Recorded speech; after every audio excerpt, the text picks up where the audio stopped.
Welcome back after the break. नाज़रीन, अब हम बात करेंगे मुल्की सियासत पर, क्योंकि एक तरफ महंगाई से परेशान अवाम पर हुकूमत ने एक बार फिर पेट्रोलियम मसनूआत की कीमतों में इजाफे का बोझ डाल दिया है। पेट्रोल की कीमत, जैसे हमने आपको शुरू में भी बताया था, कि मजीद 6 रुपये 39 पैसे और डीजल में 7 रुपये 83 पैसे फी लीटर इजाफा हो गया है।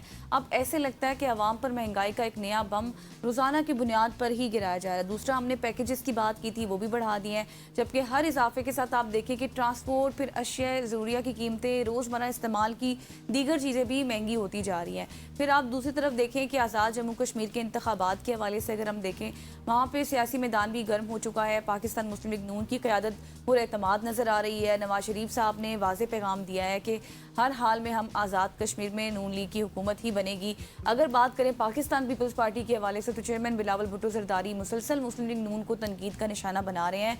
इन मौज़ूआत पर आज हम बात करेंगे, और इन्हीं मौज़ूआत पे बात करने के लिए साबिक सेनेटर बैरमन तंगी साहब हमारे साथ मौजूद मुस्लिम लीग नून से। सर, पेट्रोल की प्राइसेस के हवाले से पहले मैं आपसे बात करना चाहूँगा, क्योंकि 2022 जब खान साहब की गवर्नमेंट थी तो 10 रुपये लेवी ली जाती थी, आजकल लेवी 80 रुपये ली जाती है। मजमूई टैक्सेस तकरीबन 127 रुपये तक पहुंच चुके हैं, 124 रुपये तक, जो कि मजमूई तौर पे 1/3 बनता है पेट्रोल का। आपने इसको भी रोज़ाना बुनियादों पे कर दिया, ठीक है, इसमें कोई प्रॉब्लम नहीं है, लेकिन अगर उसमें आप 18% जीएसटी ले लें वो तो बेहतर है, लेकिन 1/3 ऑफ आप पेट्रोल प्राइस लेंगे, इसको एफबीआर का एटीएम बनाएंगे, तो सर फिर तो बड़े प्रॉब्लम्स होंगे। क्या कहते हैं आप पेट्रोलियम प्राइसेस को लेके मुस्लिम लीग नून क्या सोच रही है?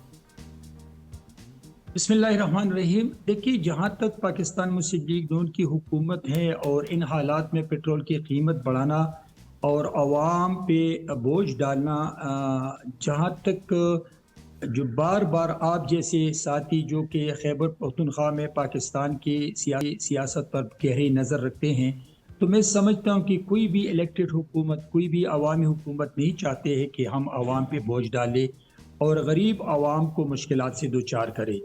लेकिन जो हालात है इस वक्त इस खत्े का, इस पूरी दुनिया का, तो मैं समझता हूँ कि जो जंग ने पूरे खत्े को लपेट में लिया है, जो हमारा हमसाय ममालिक, जो मिडिल ईस्ट कंट्रीज, जो पूरा खत्ता है, उसमें जो एनर्जी क्राइसिस है, जो पेट्रोलियम क्राइसिस है, जो इन्फ्लेशन है, ये इस जंग की वजह से है। जिस जंग को रुकवाने के लिए, ख़त्म करने के लिए पाकिस्तान की हुकूमत, वज़ीर-ए-आज़म पाकिस्तान मियां मोहम्मद शहबाज शरीफ साहब, फील्ड मार्शल आसिम मुनीर साहब ने तकरीबन 5 महीने से लाखों किलोमीटर सफ़र करके, दिन रात एक करके इस जंग को रुकवाने की कोशिश की। और पूरी दुनिया इस वक्त भी पाकिस्तान की उस मेहनत को अप्रिशिएट भी करते हैं और साथ भी दे रहे कि पाकिस्तान की हुकूमत इस वक्त इस काबिल है और उसकी लीडरशिप इस काबिल है कि उसने पूरी दुनिया को जंग से बचाने की कोशिश की और जंग से बचाया।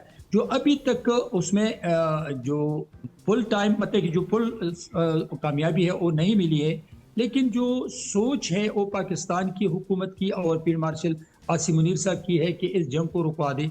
तो आपकी बात से मैं इत्तेफाक करता हूँ कि पेट्रोल की वजह से गरीब अवाम मुश्किलात से दो चार हैं, लेकिन अगर इस वक्त कोई और हुकूमत होती, अल्लाह न करे, पाकिस्तान का बोसान हो सकता था, जो कि मुस्लिम लीग नून की लीडरशिप की वजह से, मियां मोहम्मद शहबाज शरीफ साहब, नवाज शरीफ साहब और फील्ड मार्शल आसिम मुनीर साहब की वजह से महंगाई बढ़ रही है, पेट्रोल की कीमतें बढ़ रही है, लेकिन वो नहीं है जो इससे पहले जो वज़ीर आज़म था, उसने 1000 2000 की बात की थी, उसने मते रोजमर्रा शे की कीमतों की बात की थी, पाकिस्तान के अल्लाह न करे टुकड़े टुकड़े की बात की थी, डिफॉल्ट करने की बात की थी, तो मैं समझता हूँ श्रीलंका की बात की थी। तो उस वक्त ये नौबत नहीं है, लेकिन पाकिस्तान की जो हुकूमत है, जो इस वक्त लीडरशिप है, मैं समझता हूँ कि उनकी कोशिश है कि इस हिस्से को जंग से बचाएं और जंग का खात्मा हो जाए।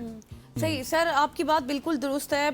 यही कहा जा रहा है, वज़ीर आज़म साहब भी यही कहते हैं, आप भी ये बात करें। अच्छा, थोड़ा सा मुझे ये बताइएगा, अब जो हम एक और चीज़ देख रहे हैं, जो पाकिस्तान में इस वक्त जो चल रहा है, वो कश्मीर के इलेक्शंस के हवाले से, अगर उसमें हम देखें तो पाकिस्तान पीपल्स पार्टी और पाकिस्तान मुस्लिम लीग नून दोनों एक दूसरे के आमने सामने हैं।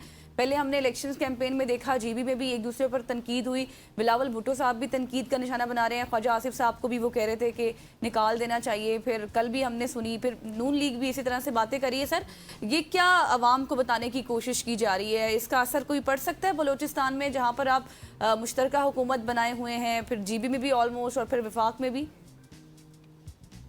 دیکھیے جہاں تک گلگت بلتستان میں الیکشن کیمپین کا تعلق ہے تو میں آپ کو 2 منٹ آپ کا لوں گا.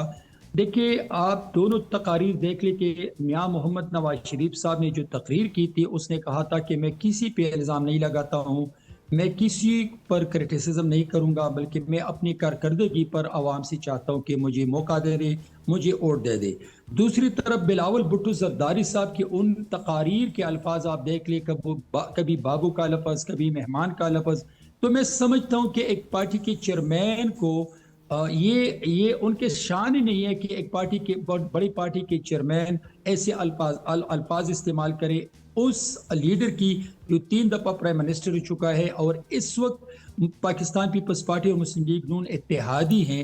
تو میں نہیں سمجھتا ہوں کہ الیکشن کمپین کے دوران آپ ایسے الفاظ استعمال کریں کہ ان کو آپ واپس بھی نہیں لے سکتے ہیں اور عوام کو کوشش کرتے ہیں کہ میں ان کو دھوکہ دے دوں.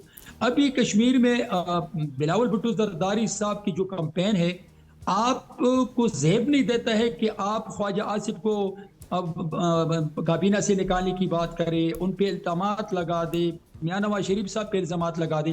دیکھیں پارٹی چیئرمین کی ایک مورل پولیٹیکل اور پروفیشنل رسپانسبلٹی بنتی ہے کہ وہ عوام کے سامنے اپنا منشور رکھے، اپنا مینیفیسٹو رکھے، اپنا پروگرام رکھے کہ اگر آپ نے ہمیں ووٹ دیا ہے تو ہم آپ کو یہ چیزیں دیں گے.